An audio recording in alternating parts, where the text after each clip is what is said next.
Welcome back, friends, to the home of all things ballroom dance. So, today, if you're new to our channel, welcome.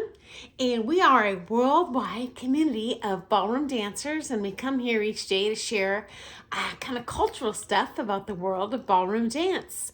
And I always love your comments, whether you're an amateur or a professional, because although I'm a very experienced ballroom dancer, I've danced as an amateur all the way through the championship level, as a professional in the professional divisions.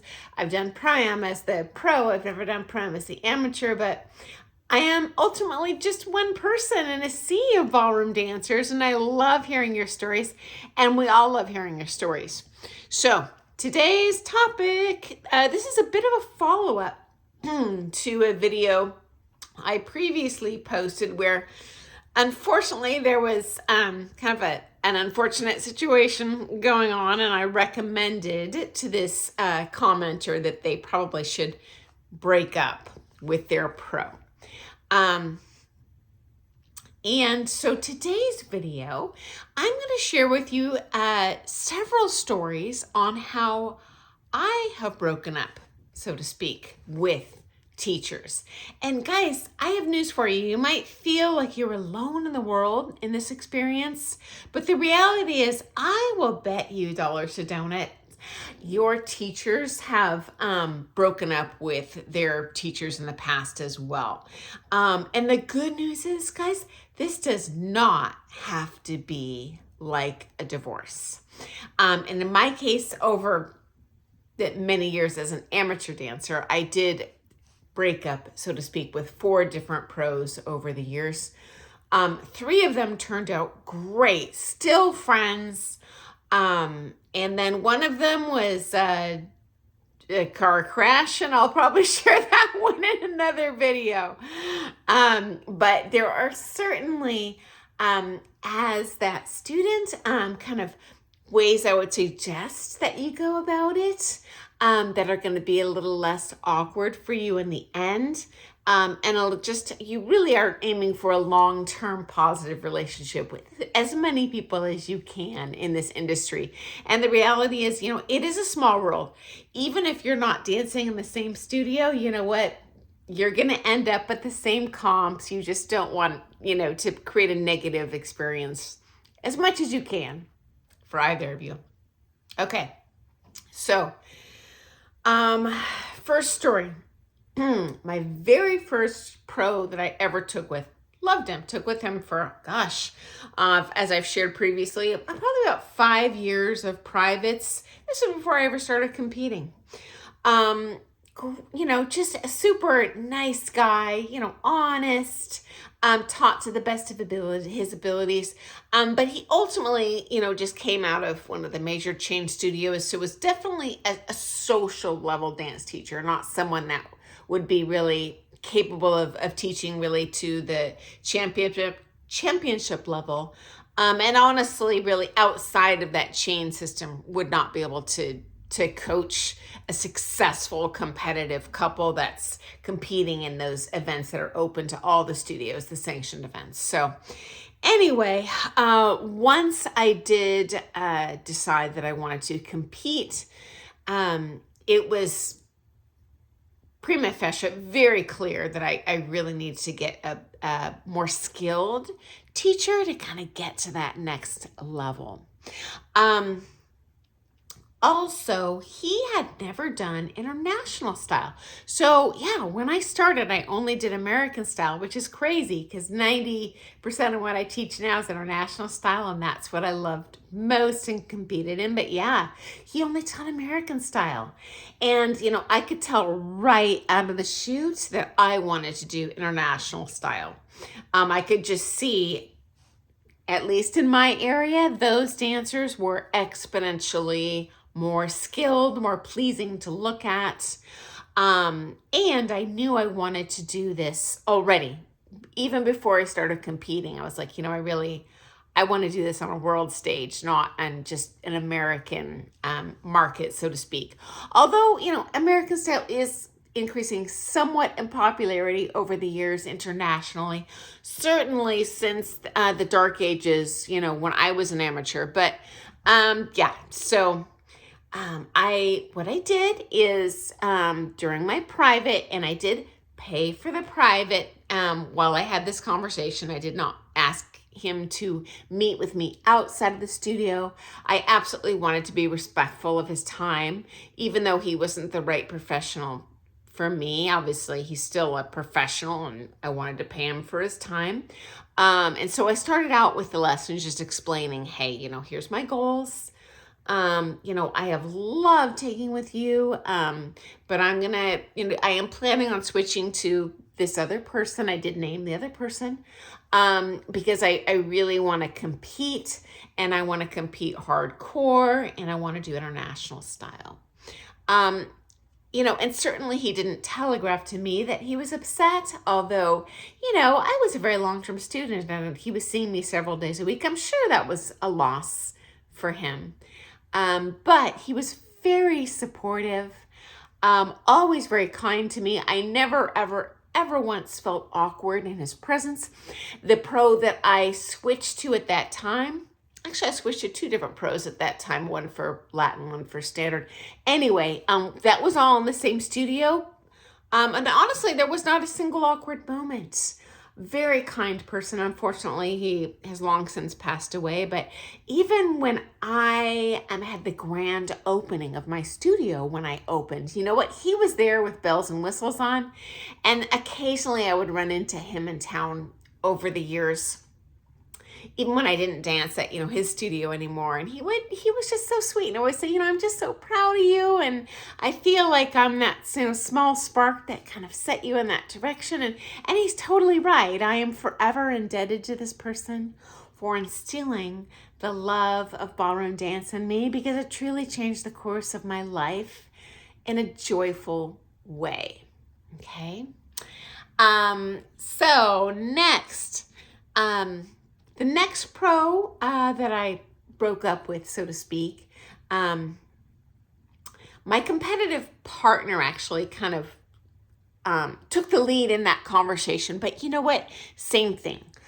You know, we had our regularly scheduled, our booked private lesson, but he had called our pro ahead of time and said, you know what, we're definitely taking our private, but we're going to take some time today to talk to you about something. So he definitely could see this coming down the pipe. It wasn't like we just walked in and said, okay, we want to switch. You know, like it was pretty obvious, like he knew coming into that lesson. You know, he told us later, you know, what was going to happen. Plus, you know, I'm sure, you know, he's no dummy. He could see where we were headed. He knew we were already, you know, traveling to Canada to compete. You know, I'm broadcasting from the United States. At the snowball and the IDSF, like kind of world ranking competition up there. He knew that we had, you know, we were looking towards the stars, and not just competing locally. And we already were by far his best students he'd ever taught, which is great. Props to him for getting us as far as he did.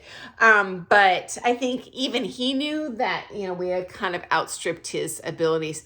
Because actually what had inspired us to kind of move on to the next level, so to speak, is I could see at nationals where all those top students were coming from. And the pro that we were taking with had only competed in American Smooth as a professional. So he also came out of a chain studio, but he did actually compete in the open circuit in professional smooth. You know, he wasn't like that elite US finalist level, but definitely a qualified, certified pro. You know, appreciate those years that I did take with him. But anyway, you know, we definitely were ready to move on to pros that specialized in international standard, because by that time I had definitely jumped on the international standard train. And so I wanted to take with someone who really specialized in that style. I was also finding, you know, I did as much visiting coaching as possible. And shout out to Dance Sport International in Seattle. Unfortunately, this studio closed years ago, but they used to bring in amazing visiting coaches each month, and would charge as little as they could. Obviously, you are paying top dollars for those, but I would have paid anything to get access to those coaches. But I did find very consistently their information was conflicting with what my kind of home pro was saying. And it is natural as you progress up the ranks that you're going to get some conflicting information, but all those pros were saying the exact same things that were conflicting. And then as I learned more, I realized, why did he give me a lock international foxtrot in my syllabus routine? Like the invigilator would call us out and stuff. And it just became more and more apparent as we moved up through those competitive divisions that he was not quite the right match for us.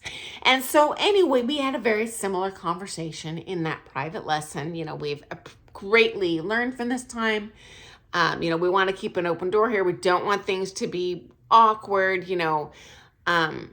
here's who we plan to move on to taking with, and here's why.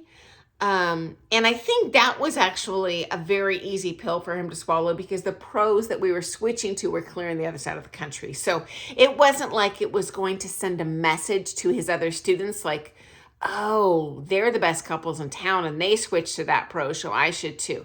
There really was no other better option in town. We were as far as we could go in town. And just because he honestly did not really, he wasn't a good resource for standard. Unfortunately, it just was not going to be a useful home coach for us. 99% of the time, you're going to be able to find a home coach that is somewhat versed in the style that you're specializing in. Not that they have to even be your, primary, but I'll call them like a home referee to kind of, administer your fights between you and your partner and just hold you over between, lessons when you maybe get to travel to see your favorite pros.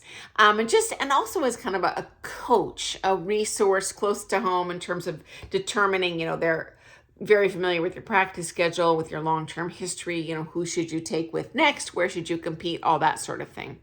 So anyway, okay, once again, I have gone over my 10-minute mark. I apologize, guys. Couple more breakup stories I'm definitely going to share with you, but take heart. You know what? When you break up with the pro, it does not have to be a disaster. Okay. It can be, a mutually understandable and even comfortable and positive relationship going forward. And that second pro I was talking about, he actually later came to work for me in my studio. I still respect him to this day. They're no longer teaching, but these people are obviously, old now because I'm old and they were old when I was starting. But I still have great respect for these people. So, and obviously appreciation. So you know what? If you have a partner breakup story with your pro-am partner, or maybe you're an amateur couple that kind of maybe for whatever reason had to move on from taking with your pro, I think we'd all love to hear your story, whether that ended positively or negatively, and how you would suggest people move forward in a positive way. My suggestion in a nutshell, meet with them in private, recognize whatever good they've done for you, because obviously they've done something or you wouldn't have been taking with them for so long. And definitely explain, hey, this is where I'm going to go next. This is why I'm going to go next. Or maybe they did something, that kind of, I'll say, wronged you. In which case I would be totally honest with them. Like, I dislike that I found out you charge this person less than me or whatever. If there's some bee in your craw, definitely share, because it is in your pro's best interest in terms of cultivating future clientele and positive relationships with future students, to share with them what's going on. No one wants to be gaslit and just ignored. So anyway, hope that's been interesting. Love to hear your stories. If you like to hear about all things ballroom dance, hey, hit that subscribe button. We'd love to have you here. So guys, have a wonderful dancing day. I will see you first thing in the morning. Toodles.